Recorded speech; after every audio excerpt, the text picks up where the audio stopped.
This is the last session of ET Soonicorns Summit 2023, especially when it comes to panel discussions. And I have, I think, the best topic, right? Ready for liftoff, how Chandrayaan 3's historic success will propel India's space tech sector to new heights. Now, I'm assuming that many of you caught the landing of Chandrayaan on the south pole of the moon, right? It was a goosebump-inducing moment. Made very special, the world over, we were celebrated. And I think, why it was also so special is because, see, India's ride to the moon has not been easy, has it? I mean, it's come at the back of 50 years of sanctions, It's been a play where very often our scientists had to resort to what one might call jugaad, right? To put satellites into space. And then we go and land, the Chandrayaan on the South Pole. It's also something that you realize, it could not have been easy considering that another country failed to do just that, a couple of days prior, right? So it just brings out this sort of emotion that we have, I think, for space tech. The inspiration, I mean, which little kid does not want to be an astronaut, right? And I think today what we want to discuss is these young pioneers, these young disruptors, and this whole feeling that we've managed to generate, especially with Chandrayaan, the excitement for space tech, a sector which is capital intensive, and how India is able to propel itself forward. So gentlemen, thank you very, very much. Briefly, if you could start by talking a little bit about your startups, for our audience and what you exactly do. Of course. Thanks for having us as a part of this panel, first of all, our pleasure. So myself, Rakshit, and currently I'm the co-founder and VP product at GalaxEye Space, which we founded a couple of years back with the vision of, number one, building satellites that provide the best-in-class Earth observation data. Number two, building tools and services that can empower industries and businesses to use this data for critical decision making, right? So for a lot of people who are not familiar with the concept of Earth observation, let me give you an example in the context of Chandrayaan itself. The last Chandrayaan mission, Chandrayaan 2, had a sensor called as a synthetic aperture radar, the orbiter. And that sensor was used to scan the topography of the whole moon, the data of which was used to identify the landing place for Chandrayaan 3 lander, right?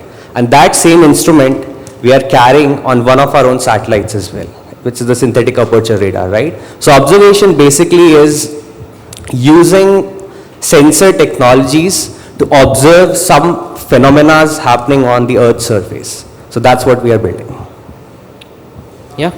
Rakshit, a good friend of mine, thanks for explaining Earth observation because I do come from the same industry as well. It just makes my life easier. So I'm representing KaleidEO and also my parent company is Satshore. So we are incubated, we started in 2017 and since about 2017 we have been working in the space of Earth observation. We are one of the early startups to make our entry into space and Earth observation in India itself.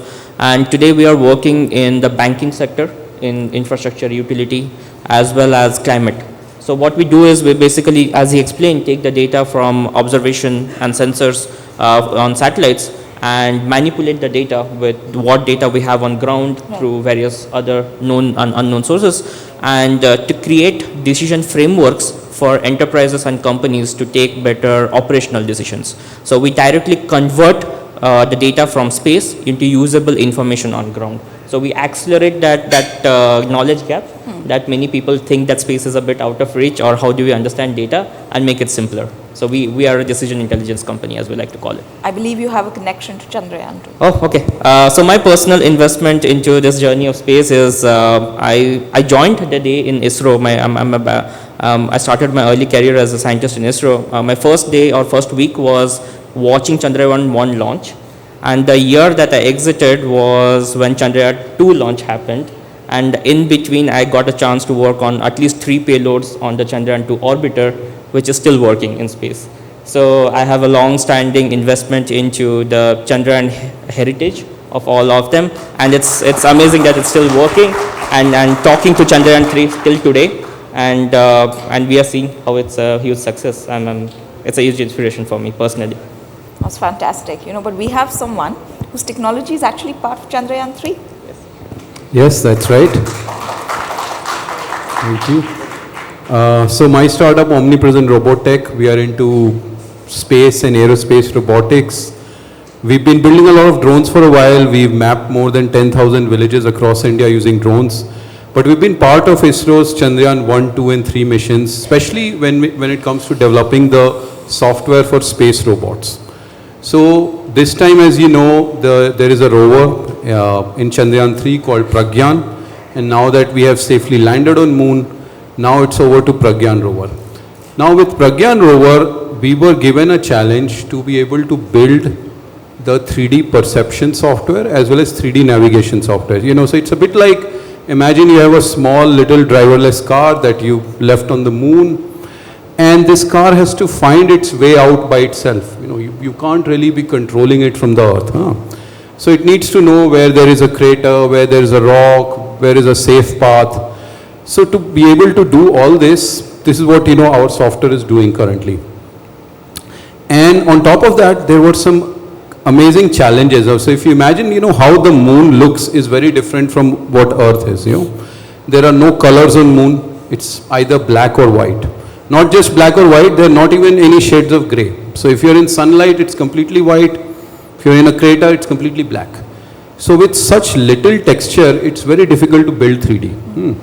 Plus, you don't have so much processing power that, you can take lots of images. We actually had to build it just from 2 images. And, we also thought of... From 2 images, did I hear that correct? Yeah, just 2 images. Just like our 2 eyes, you've seen Pragyan rover has 2 cameras.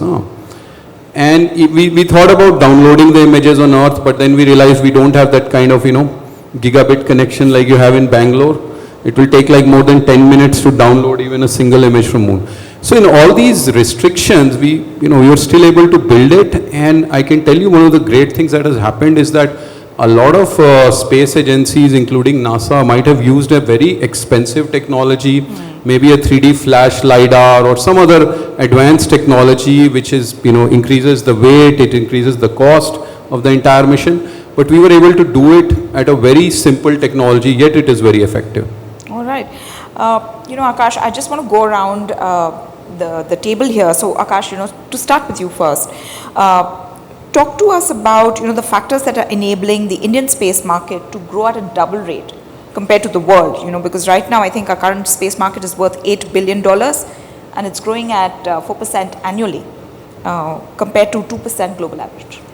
So I would say part of that is also to the kind of confidence ISRO has generated, overall in Indian space sector. If you see, ISRO is one of those space organizations that has by far the highest successful launch record. I believe it's like more than 40 consecutive successful launches. Nobody has that kind of record. And which is why you see when ISRO launches more than 100 satellites in space, more than 90 of them are from our overseas payloads. So this is a kind of confidence. The other thing I want to also bring you is on Chandrayaan mission itself. See, for 50 years, humanity, 50 years ago, lots of missions went to moon, they didn't find anything. Chandrayaan 1 goes and we find water.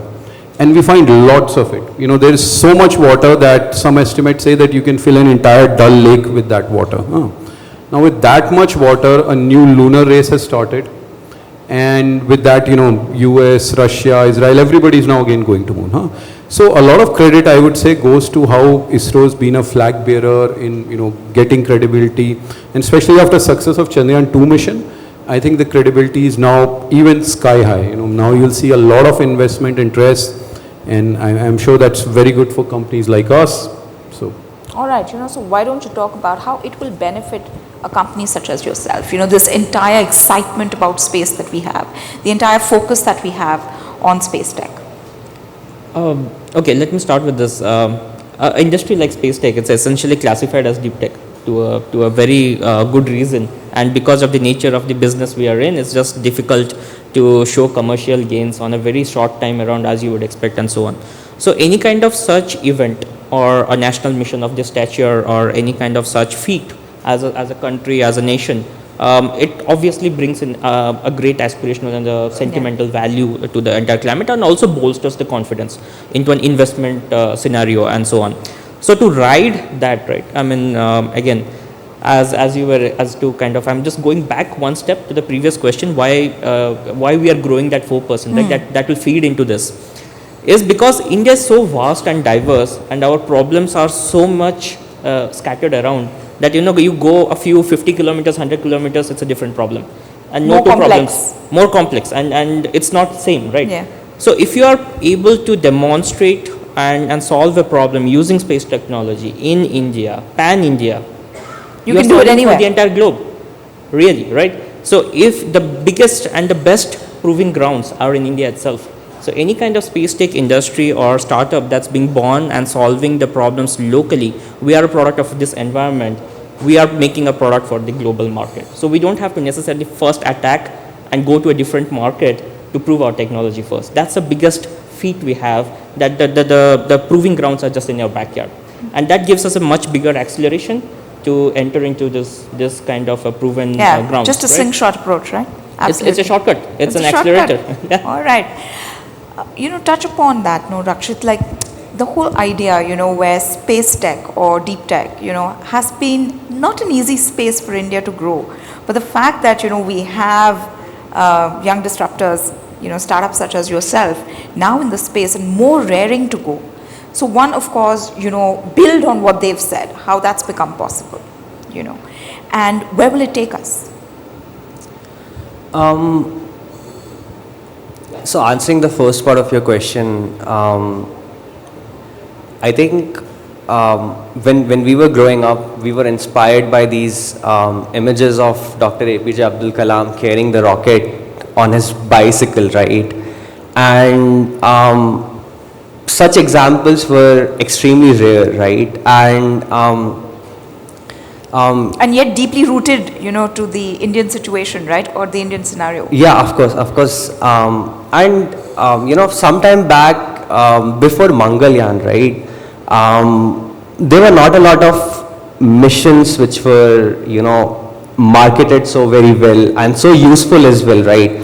After the success of, let's say, Mangalyaan, ISRO showed that it's possible to achieve ambitious space missions with less capital, right? And I think that was a point that gave confidence to a lot of technology innovators like ourselves and other space tech founders, right? That we can grow, we can do the same thing by innovating, right? And I think space as an industry has been extremely traditional till now, right? Because of course, going to space, you get only one chance. If you fail, it's gone, right? So people try to be extremely safe while doing that, and that kind of limits the innovation, right? But in the recent times, right, I think the Indian space tech startups have been riding on a wave of innovation where they are trying to build what the other Western countries have built, but trying to innovate it, right? Innovate the mass, innovate the technology, innovate on the sensors, innovate on how you are building and sending the payloads. And I think ISRO has kind of played as an anchor, right? And these kind of missions like Chandrayaan 2, Chandrayaan 3, they kind of infuse that confidence into the organizations, into the people that, this is possible. This is possible, right? You touched upon funding. So again, just want to go around the table and starting with you first, what do you make of the funding landscape now? Of course, following the success of Chandrayaan 3 and how it has just taken over people's imaginations. And the fact that, we have 140 registered space tech startups, and it's come on the back of about $205 million in funding. At a time where the economic climate is such that, funding is drying up, but of course now we've had a unicorn, so, who knows, it'll begin again. But how has that funding been made possible, and how do you see funding go, especially on the back of Chandrayaan 3's success? According to me, there are two big factors that are kind of, enabling the pull of funds towards the space tech sector, space tech startups per se. Number one is there has been an incredible surge in the use cases that require satellite data, right? Geospatial data. Even if you talk about like recent Chandrayaan 3 mission, right? There's a huge possibility of finding deuterium isotopes, which are the hydrogen isotopes, and they play a very incredible role in nuclear fusion technology development, right? So even that mission has the capability to kind of grow another business, right? Develop another business. So when it comes to space tech startups, I think recently there has been a huge surge in the number of use cases that require this type of data, right? And that has kind of been, and that's the case because, you know, there are a lot of dynamism in the world today in terms of climate, in terms of urban development, in terms of global warming, ocean currents, right? So many parameters are there, physical parameters are there that are changing on a daily basis, and these are affecting businesses. Right. It's affecting agriculture, it's affecting insurance, it's affecting disaster response. So many things are being changed on a daily basis, right? So now more than ever, there's a need to, you know, fill this gap using satellite data. That's number one, right? So of course, investors look for use cases And or they can find businesses. just so many instances. Yeah, right. But of course, like that being said, the second biggest factor is the confidence that is building that, you know, we as Indians can take on ambition projects and deliver onto it, right? And then things like Chandrayaan 2 mission and ISRO's 40 continuous launch streaks are kind of fueling into this notion that, you know, Indians are innovative, Indian space tech startups can innovate, use less capital and build sustainable businesses. You know, build on that, you know, what sort of ripple effect will it have on the larger economy? And also, you know, what are the sectors beyond space? I mean, you're, you know, creating something for banks, right? Using data from space. So which are the sectors that you feel will be benefited the most? Okay, let me I try think to approach. you know, Rakshit has alluded to. Yeah. So I'll try to break this into a little more simplistic way as much as I can. So there are two types of market, as we like to call it in the space. One is called as the upstream sector, which everybody knows as like the launch vehicles, the rockets, the satellites, which is essentially hardware. Right. It's a very capex intensive, very infra heavy kind of a big money play over there. And the second part of it, we call it like the downstream market. The downstream market is essentially using any of the data from any of those instruments or sensors in the orbit and taking the data and utilizing for a Mars commercial. So the multiplier effect really happens when the capex in the upstream is then funneled out or spread out across different use cases. Now when I say use cases, the use cases are essentially like, as I said, the banking, the utility segments, the climate tech like forest monitoring, wildfire detection, flood monitoring, risk assessment, and so on and so forth, because these are the real value multipliers. Now you asked about the ripple effect. I'll get to the point quickly. Now a ripple effect happens both ways, both in the upstream and downstream. In the upstream, it directly has a one-to-one correlation because you are supporting the ecosystem. Because say it's a 700 crore project like Chandrayaan is not just that one project. You have essentially given out a direct support to at least 200 vendors in the ISRO's ecosystem that have put forth a small component, even a screw, into that thing. And in that has a cascading effect of creating a future business potential for them. And that all ecosystem today has pushed their envelope in technological maturity, in the standards of how they are doing it, and potentially supplying to an outside market. So there is a direct one-to-one correlation. But in terms of a downstream segment, the downstream segment greatly benefits when we have push and pull simultaneously happening. A push coming from the direct innovation from disruptors like GalaxEye or anyone, so for that matter, who are breaking how the technology can be used. Paradigm of how, Paradigm, how we are inventing new use cases, what we can show with that. And the pull comes from support from both the government and from an industry awareness segment. Right. Like, is the industry ready to understand how space can bring a digital innovation or a digital transformation? Right. So these are the two types of broad categories that we would like to say how the ripple effect happens. And coming specifically to how Chandrayaan 3 affects, yes, as I said, upstream directly, but Chandrayaan in the downstream segment, we will see the cascading technologies like how he has the navigation technologies that we see there has potential use in the mass commercial car segment. Correct me if I'm not so sure. Absolutely. But technologies like that can be broken down into your mobility sector, your logistics sector. To have our own Tesla. Yeah, why not? Yeah, why not? Absolutely. All right. Akash, my question to you is talk about the importance, and Arpan alluded to it a little bit, but talk about the importance of opening up this space sector to private parties, and how that has given a fillip to imagination and just to the number of use cases. So see, I think one of the things that is desired in space segment, which I think ISRO has also brought up, is that we also need to build larger rockets. So if you see how much of global space market India has captured, it's probably still, I think, of order of what, 2-3% or maybe 4%, I don't know. Very, very small amount. And the reason for that is that most of this market is concentrated along higher payloads. Right. Payloads that are carrying like 20,000 kgs into space. And so those rockets still have not been made because they require a lot of money. And that's where I think this public-private partnership model, and where, the biggies, Adanis and Reliances, when they join in there and others, and they will have a ripple effect on the rest of the startup ecosystem as well. They'll build bigger rockets, maybe other startups will build some more efficient engines for that, So that is something I think needs to happen, and I think with the current government policies, I think it will surely happen. All right. It says over there, time's up, but I think Suresh will indulge us a little bit. I have this one last question for all of you. So if you could go around the table again really quickly, talk to us about some of the innovations or some of the new things that you're doing, some of the collaborations that you could speak of, and how is it going to fundamentally change our life over the next decade, over the next 2 decades? Let's start with you. Akash. Oh, sorry, I thought you were there. Yeah, so see, like you were talking about, see the technology, it's very interesting, the technology that we developed on Pragyan was initially developed for our drones. But on drones, we had lots of images to play with, lots of processing power, lots of color and texture.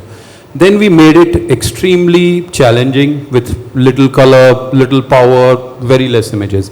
But now the kind of technology we have, that means that it can be, as you rightly said, can be put on driverless cars, can be put on satellites that are working on, let's say, border areas with very little lighting, with very little color, texture, poor quality data, and even then that technology can work and do wonders. So for example, let's say if we wanted to survey our border, let's say along Pakistan or China border, we can't directly peep into, and we may not get enough light there, or if we want to see activity at night, it will be similar situation to what we developed for Chandrayaan.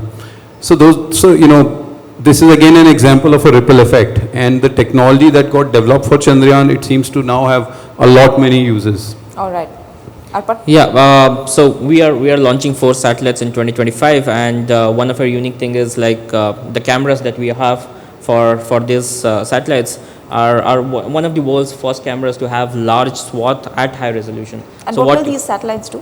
So there's take photos again, right. Photos of the Earth, but in multiple wavelengths. So you see much more information than what your normally eyes right. can do. And so it has utilities in agriculture, infrastructure, forest, and so on, carbon capture, carbon credits, that market. So what we are trying to really do is capture at high resolution a large area. So we are able to capture 1 million square kilometers per day using wow. just 4 satellites. And comparison, India is about 6.57 million square kilometers. So just that's an estimate. And what we are also doing in parallel is taking AI algorithms to process these images, because a challenge of today is you cannot downlink everything that you want to image on space, because you have limited bandwidth. I mean, you have spectrum issues and so on and so forth. So what you really try to do is how can you process these images faster? So we are taking AI techniques or algorithms that we do for image processing on ground, and to make it so efficient that they can run on 20 watts of power in space. Wow. Yeah, so now imagine you have to make algorithms so fast and so efficient that they can process images that are 10 GBs of size, multi-million pixels in space. Now that is the epitome of bringing what you do on ground to space. That's space engineering. All right, fantastic. We wish you all the success. Rakshit, you have the last word. Yeah, so just to give a bit of a context, currently the whole Earth, half of it is lit by sunlight and rest half of it is in darkness all the time.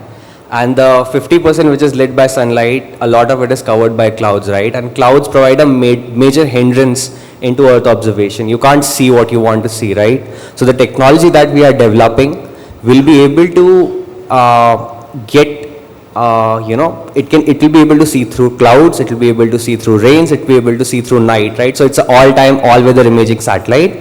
What we are trying to do with it is, as I mentioned earlier, that there is climate change and there is global warming, and because of it, there is a huge risk to businesses, to individuals, right? And it's very important to not only assess this risk, but to be able to set up data pipelines that can provide real-time risk mitigation solutions, right? And maybe also make insurance accessible to a lot of people, right? In today's world, insurance companies need real-time risk evaluation for a particular asset, right? So we will be able to do that, and maybe in the future, as I also mentioned earlier, that the sensor we have in our satellites was also the one which was sent in Chandrayaan 2, right? So these sensors the scope is not limited to just observing Earth. They can also be used for interplanetary exploration, right? And that's what we want to do eventually. We want to go out of Earth, go to the moon, go to Mars, do interplanetary exploration, scan the terrains and make sure that our organizations like ISRO are able to land missions there as well. All right. It's such a highlight, right, to end this session on such a positive note. To go into the unknown and just, you don't know, the realm of possibilities that it opens up to us. So thank you very much for bringing us this insights. It's been the last session, but I think one of the best sessions. Thank you so very much. Thank you. And we wish you all the success with it. Thank you.